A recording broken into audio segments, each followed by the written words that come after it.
Have you ever walked through a hospital at night? The halls feel longer, the lights flicker, and every sound echoes like it doesn't belong to the living. But what if you heard voices in a place that was supposed to be empty?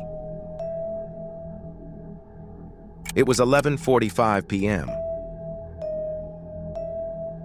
when Emily, a young nurse, was finishing her shift.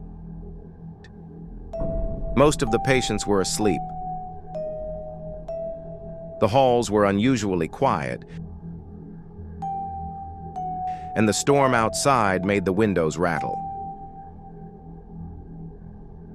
As she walked toward the elevator, she noticed something strange on her clipboard. One room number had been circled, Ward 6B. Emily frowned. She was certain that ward had been closed for years. Renovations, they said. No patients allowed. Still, the circle was fresh, like someone had written it only minutes ago. Curiosity pulled her in. Instead of heading home, she turned down the corridor toward Ward 6B. The hallway was dim, colder than the rest of the hospital. Her shoes clicked against the tile floor, each step echoing unnaturally loud. When she reached the door, she found it slightly open. A faint draft brushed against her skin, carrying with it a whisper. Not words at first, just breaths, many of them. Like a room full of people breathing in unison. Her chest tightened.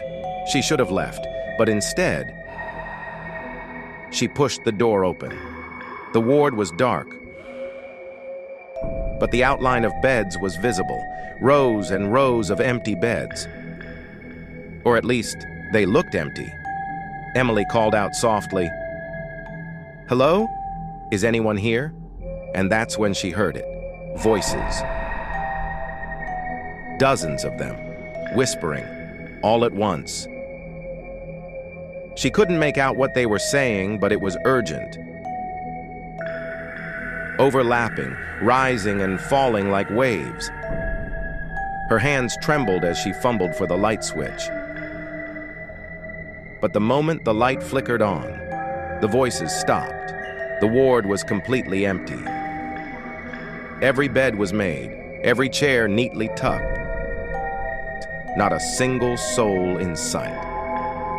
Heart pounding, Emily turned to leave. But as she reached the door, she froze. One of the beds behind her had sheets pulled down, as if someone had just climbed in. She turned slowly. The bed was empty. And then she heard it again, a whisper, this time clear and sharp, right beside her ear.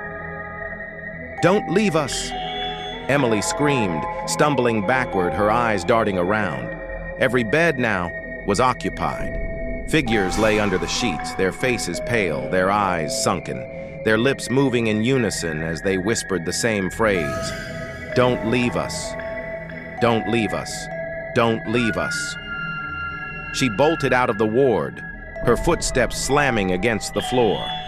The whispers followed her, growing louder, echoing through the hallway, chasing her.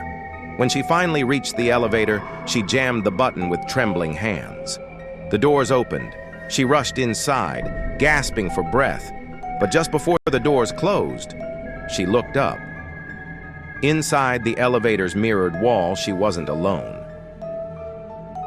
Behind her stood a row of pale patients, whispering in unison. The doors slid shut.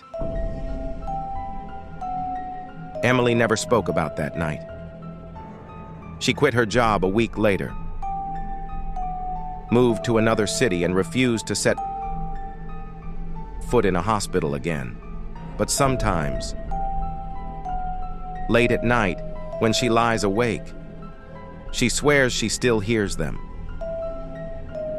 Those voices, those whispers. "Don't leave us.